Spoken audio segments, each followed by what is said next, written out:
E logo de cara, já engrenando nesse assunto sério que toma conta do noticiário, não é para menos pela seriedade do assunto, nessa epidemia que assola o mundo do novo coronavírus, eu vou abrir o programa aqui já dando as boas-vindas ao pediatra infectologista Renato Kfouri, que é o diretor da Sociedade Brasileira de Imunizações. O assunto, claro, é a disseminação e o poder destrutivo do coronavírus, que fez a comunidade médica entrar em alerta não só na China, que é o epicentro, né, dessa epidemia, mas em várias partes do mundo também, incluindo, obviamente, o nosso Brasil. Dr. Kfouri, seja bem-vindo, obrigado por aceitar o nosso convite de estar aqui nesse momento importante para prestar esses esclarecimentos. Bom dia. Bom dia, Edgar, bom dia, Paula, bom dia a todos os ouvintes, prazer estar aqui de volta. Vamos lá, doutor, alguns dados aqui, né? O Brasil tem até então 3 casos suspeitos de coronavírus. Me parece que uma mulher que estava sob suspeita, em quarentena, já se confirmou que não é esse o problema, mas já são 132 mortes na China, quase 6 mil pessoas foram infectadas em 17 países. A pergunta que abre aqui o nosso papo é a seguinte: estamos frente a uma situação que nos dá motivo para pânico? Pânico jamais. Eu acho que essas situações em saúde, Edgar, eu acho que elas envolvem preocupação, envolvem atenção, envolve mobilização da comunidade médica, das autoridades sanitárias, mas não é uma questão de pânico, né? A gente vivenciou, por exemplo, em 2009 o vírus H1N1, né, que circulou, começou ali no México e logo se espalhou pelo mundo inteiro, um novo vírus que a gente não circulava na população, consequentemente ninguém tem imunidade, ninguém se apresentou a ele no passado, então ele é facilmente, todo mundo que entrar em contato não tem proteção prévia, então por isso ele se espalha de maneira muito rápida.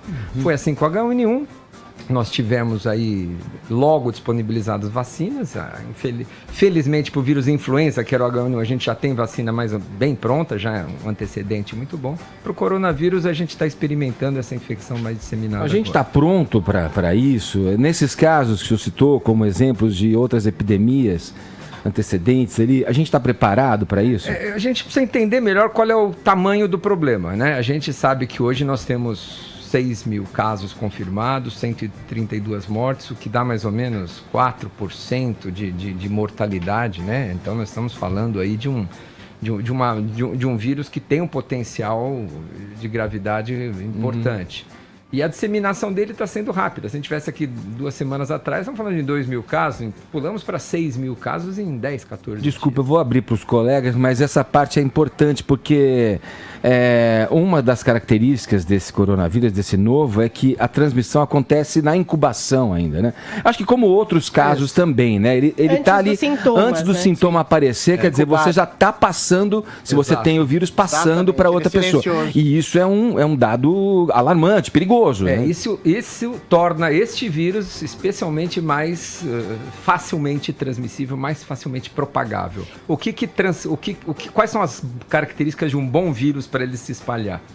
Ele tem que ser facilmente transmissível, ele tem que ter um período de transmissibilidade. Quem está doente pode eliminar o vírus por 5, 10, 14. Tem vírus que você elimina quando está doente 3, 5 dias. Sim. Quanto mais prolongado for o tempo de excreção, de eliminação viral, mais rapidamente ele vai se transmitir.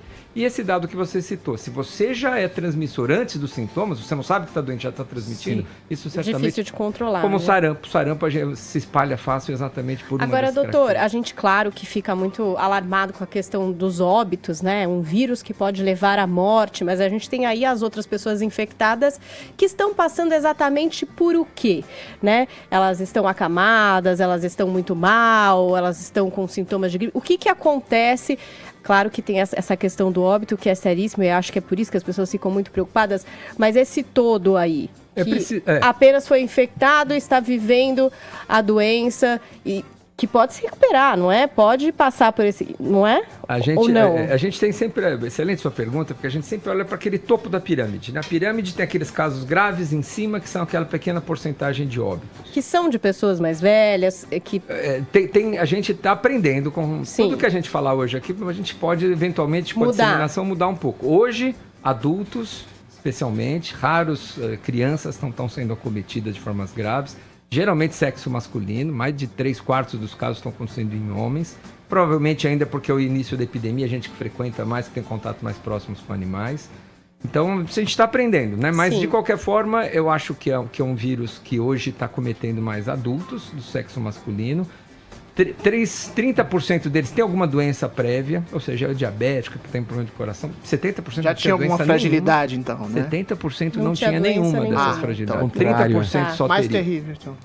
Mas quando a gente fala de qualquer doença infecciosa, o topo da pirâmide são os óbitos. Se você tem 100 mortes, provavelmente você tem, números prováveis, 1.000 hospitalizações. Para cada 1.000 hospitalizações, você tem 10.000 casos leves que vão ao médico e mais de centenas de milhares de outros que têm quadros mais leves. Qual o perfil específico dessas pessoas que vieram a óbito? Então, dos óbitos, a gente tem adultos, mesmo perfil dos que foram infectados. Adultos do sexo masculino, acima de 40 anos na média, alguns idosos e 30% deles com doenças de base. Esse é o perfil dos óbitos. Os óbitos todos na China. Não tivemos nenhum óbito nesses 17 países que tem caso. Mas, em geral, isso é importantíssimo a gente falar. Quando a gente tem 100 óbitos, nós estamos falando de muito mais gente. Milhares de hospitalizações, estamos falando de dezenas de milhares de casos moderados que vão a médico e provavelmente centenas de milhares de casos pouco sintomáticos. E nem o caso gripe. moderado é como uma gripe, é isso? Que Como uma pode gripe. ficar muito complicada. Exatamente. A gripe é um paralelo perfeito para a gente traçar. A gente tem aqui no Brasil 700 a 800 a 1.000 mortes por ano por gripe. E quantas pessoas ficam gripadas? Milhões. Então você tem milhões de pessoas doentes que nem vão ao médico. Algumas, provavelmente, umas centenas de milhares que vão ao hospital porque tem um quadro mais grave, precisa de algum tratamento. Um pouco menos que hospitalizam e menos ainda são. Então, é uma pirâmide que sempre coloca as doenças infecciosas nesse patamar. 6.000 casos confirmados, provavelmente a gente tem muito mais gente doente do que esses 6.000. Esse é o que procura um médico que faz diagnóstico. Doutor, e quando surge um caso como esse, muitas teorias são levantadas, né? Eu fiquei, de certa forma, assustado com uma delas, que é com relação a uma associação que teria sido feita aí com a carne de cobra e também com a sopa de morcego. Isso poderia ter uma relação com o vírus, o coronavírus? O coronavírus tem uma característica, ele não infecta só humanos. Ele é um vírus que acomete camelos, acomete morcegos, acomete cobras, acomete animais aquáticos. E essa capacidade que ele tem de infectar outras espécies, às vezes ele faz o que a gente chama de jumping de espécie, ele pula de uma espécie para outra. Ele se forma uma mutação, se reagrupa com o vírus que dá em seres humanos, com o vírus que dá na cobra, no morcego, forma um vírus diferente. Isso acontece toda hora, só que esse vírus às vezes nem sempre adquire essa capacidade de transmissão de humano para humano. E ele fica um vírus agressivo e perigoso e potencial pandêmico, né, que é uma pandemia, uma espalhada em todos os continentes, quando ele adquire essa rápida capacidade de transmissão de humano para humano. Doutor, isso que Então, você está... então hoje o sequenciamento genético desse vírus, que em 2 semanas a China já soltou o DNA do vírus, já passou para os laboratórios fazer os testes para confirmar no mundo inteiro se é um coronavírus ou não. Então hoje a gente consegue reconhecer que tem ali gene da espécie do morcego, que tem gene ali da cobra. Então não está definido exatamente onde é, mas provavelmente tem recombinação de vários animais. Doutor, essa explicação técnica que o senhor dá pode encontrar também respaldo na justificativa da época, lembra do HIV, do vírus que veio do macaco, tudo? É a mesma explicação, seria esse vírus que ele passa do animal, ou enfim, de outras espécies vivas para o ser humano. Exatamente. É a mesma explicação técnica. Como o vírus da H1N1 que veio do porco, né? A gripe suína, a gente não fala da gripe suína, é um vírus que dava no animal. Esse próprio coronavírus tem uma doença na África, na Arábia Saudita, que vem do camelo. É um misto de infecção de um vírus que sofreu uma mutação que acometia camelos. E pegando uma carona, só na pergunta que você fez, Adelias, com relação ao público que exatamente mais vulnerável, tudo, o senhor é um pediatra. Com relação às crianças, dentro dos casos em que houve esse grande número de mortos, não tem assim, uma incidência de fatalidades para as crianças. Porque a pessoa morre de uma gripe ou ela morre em consequência de estar já fragilizada e ser acometida por uma gripe? De novo, é uma epidemia nova, nós estamos ainda falando sobre o que parece estar acontecendo. Né? O que a gente tem experiência nesses vírus respiratórios de uma maneira geral é que eles são mais agressivos na população que tem menor imunidade. Extremos das idades, criança pequena e idoso. Gestantes, aqueles que têm alguma doença crônica, geralmente são as principais vítimas de qualquer infecção viral. o influenza é assim, a gripe é assim. Mesma regra. Mesma regra. Esses são os grupos. O indivíduo jovem saudável tem um sistema imune mais competente, consequentemente, ele dificilmente vai sofrer mais ou mais de uma forma mais agressiva de uma doença. Sim, fala, em geral. Mas a gente está aprendendo ainda, 6 mil casos é muito pouco para a gente traçar um perfil exato da doença. Do ponto de vista técnico, científico, o que efetivamente a comunidade médica está fazendo sobre o caso? Existe a possibilidade de, a curto ou médio prazo, ter estabelecido uma vacina contra o vírus? Excelente pergunta. A primeira tentativa são as drogas antivirais. Obviamente, frente a uma doença nova, que você não tem ainda desenvolvida vacinas e medidas preventivas, é você experimentar drogas que a gente já conhece, que funcionam para alguns vírus. Para o vírus HIV, para o vírus da hepatite, para o vírus da gripe. Então, esses pacientes estão sendo tratados como tentativas com esses medicamentos. Medicamentos antivirais que a gente usa para essas doenças que a gente já conhece que funcionam. Será que vai funcionar? Um respondeu, melhorou, mas será que ele respondeu por causa da droga? Outro acabou indo a óbito do mesmo jeito? Será que não funciona? Então, esses estudos precisam ser melhores controlados para a gente adquirir também essa experiência de protocolos de tratamento. Dá corticoide interno, não dá. Então, os tratamentos hoje são empíricos, são experimentais. Então, não tem um tratamento definido, não há uma droga específica. Medidas de isolamento, isso sempre funciona. Então, você tem um quadro viral que se propaga, isolamento, lavagem de mãos, colocar o doente em quartos separados, usar máscara, usar gorro, vai usar luva, não vai usar, isso tudo são medidas de controle de disseminação de qualquer vírus. E vacinas, que é o nosso desejo, né, rapidamente desenvolvidas. Hoje, o período de desenvolvimento de uma nova vacina é muito mais curto do que foi no passado. Mas ele não é suficientemente curto para a gente ter no curto. Né? Agora. Mas dá para dizer que quem tomou a vacina de gripe está... Não tem nenhum tipo de correlação. A própria vacina da gripe, a pessoa ela renova anualmente porque os vírus eles sofrem mutações e tem novos vírus o tempo inteiro. Então, é essa história. Então vamos fazer uma vacina, coronavírus. O senhor já disse que para agora não. Mas mesmo que se faça para um futuro, não evita, porque pode ser que tenha mutações e tem que se atualizar essa vacina, então não é assim também tão simples. Exatamente, o desenvolvimento de vacina passa por vários estágios, a gente precisa testar, ver se desenvolve anticorpos, esses anticorpos que a vacina induzem são capazes de neutralizar esse vírus, depois experimentar em humanos, ver se isso dá certo, depois de um tempo em mais, se não tem efeitos colaterais, se é uma vacina segura, se não traz... Então, vacina se pode usar o próprio vírus enfraquecido, você pode usar fragmentos, tem várias tecnologias de desenvolver uma vacina, mas hoje é mais rápido esse período de desenvolvimento, mas eu não creio que nós teremos antes de 2 anos uma vacina pronta e mais, em grande quantidade. Agora, doutor, as pessoas ficam se perguntando o que podem fazer para se prevenir, então tem gente que já está tomando vitamina C e água e não sei o quê. O senhor já falou sobre essa questão do sistema imunológico, né? Tentar manter ele bem, manter ele em alta. Agora, em relação aos países que estão passando por esse surto, né? E em relação aos nossos aeroportos que estão recebendo, de repente, alguém que veio. Quais são essas medidas para tentar conter? Eu acho que assim, o mundo globalizado hoje, dificilmente uma doença vai ficar localizada num único lugar, né? Basta ver o que está acontecendo. 17 países já, Estados Unidos com 5 casos, França com 3.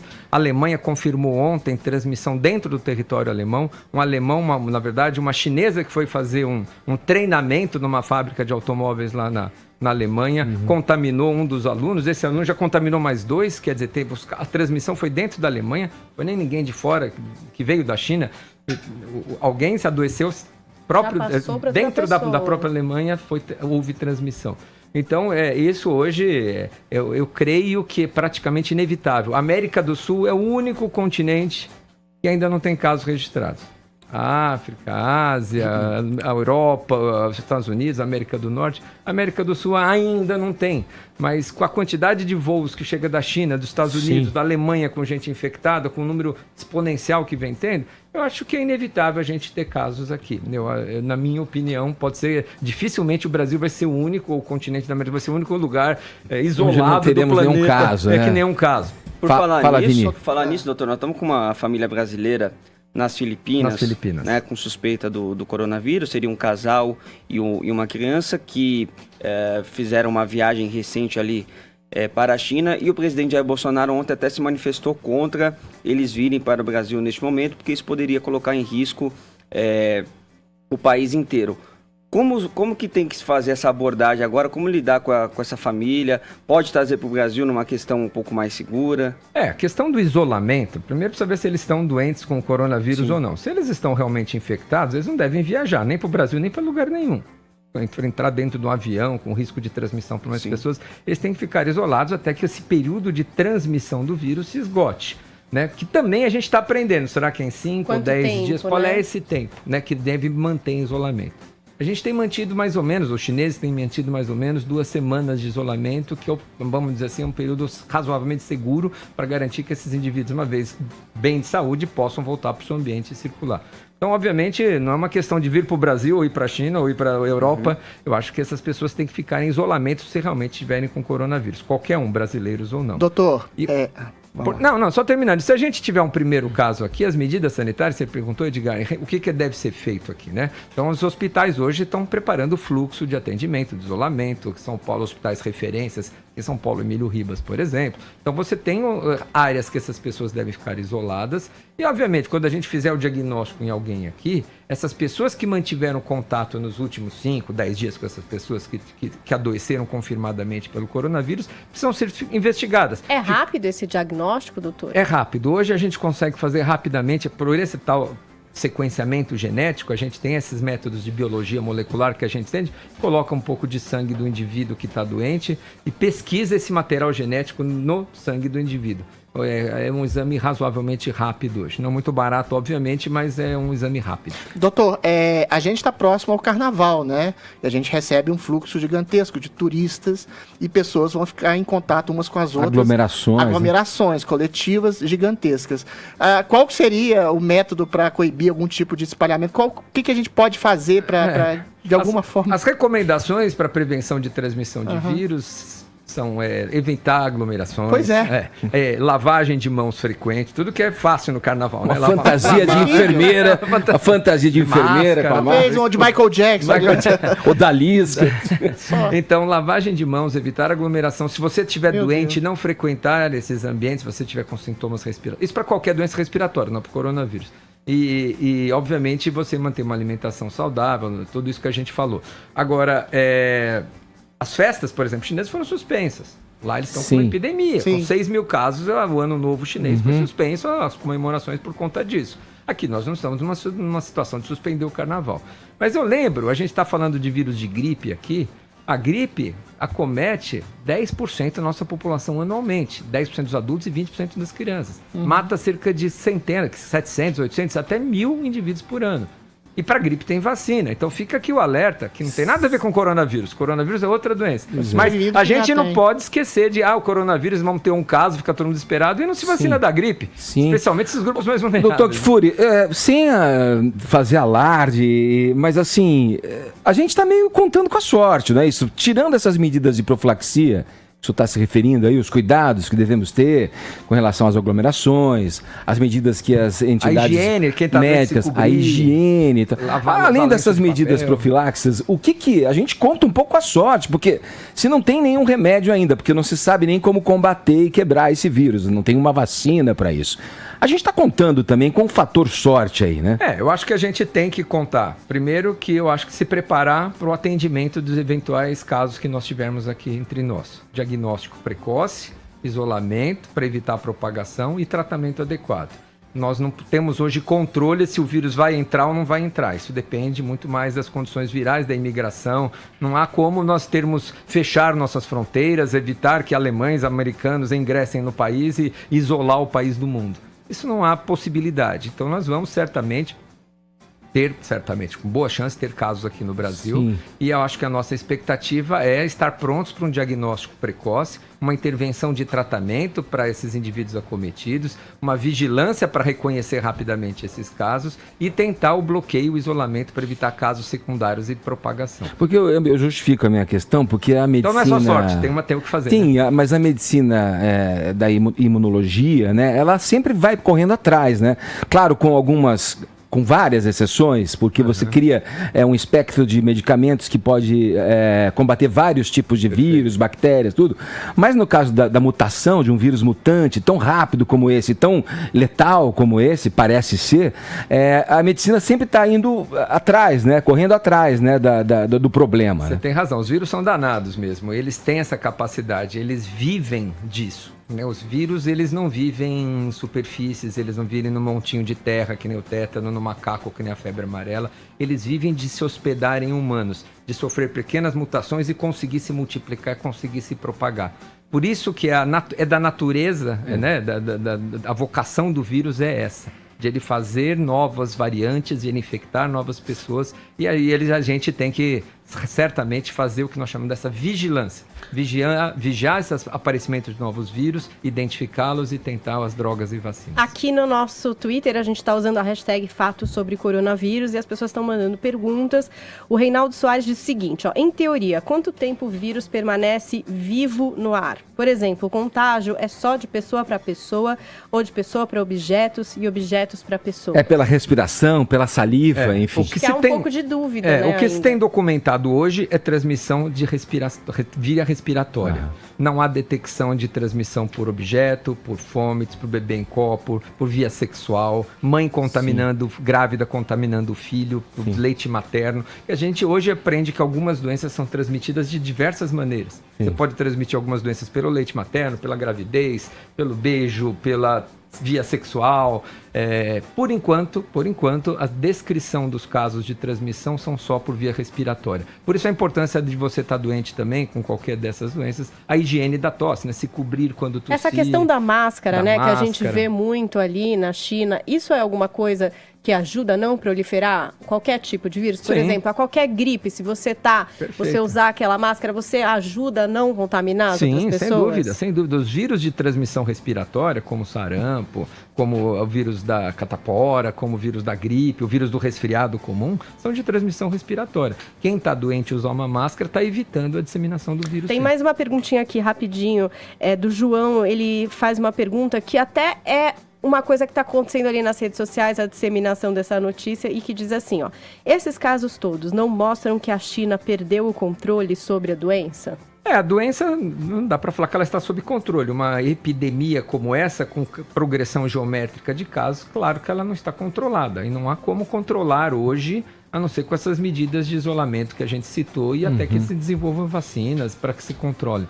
Então, João, eu acho que não se trata as ilações hoje políticas, é porque o muro assim, é porque o regime é comunista. Eu acho que nós estamos falando de ciência aqui. Esse vírus podia ter acometido qualquer outra região do planeta e por acaso foi na China.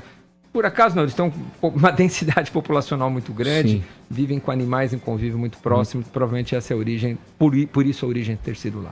Doutor Kfouri, alguma coisa que a gente não perguntou que o senhor considera relevante falar nesse momento? Eu acho que vale a pena, Edgar, a gente lembrar que nós não temos casos aqui, então acho que vocês abriram o programa de uma maneira espetacular, que eu gostei, que vocês falaram de fake news e de dramas. Você viu hoje os vídeos de gente morrendo no metrô, caindo, desabando não sei aonde, gente dando receitas milagrosas. O que tem de fake news eu recebo nesse WhatsApp aqui em relação ao coronavírus, o que fazer para se proteger, é uma enormidade. Então a recomendação, acho que vale a pena, consulte os órgãos oficiais, né? O Ministério da Saúde tem se manifestado com boletins frequentes, boletins também das sociedades médicas, traz orientações como a Sociedade Brasileira de Imunizações, de Infectologia, traz informações confiáveis e cuidado com a disseminação e pânico desnecessários num momento como esse. É momento de atenção e não de pânico. Eu agradeço aqui a presença no Morning Show do médico pediatra, infectologista Renato Kfouri, esclarecendo pra gente as questões relacionadas a essa epidemia do novo coronavírus. Obrigado, doutor. Obrigado a vocês, é um prazer estar com vocês. Vamos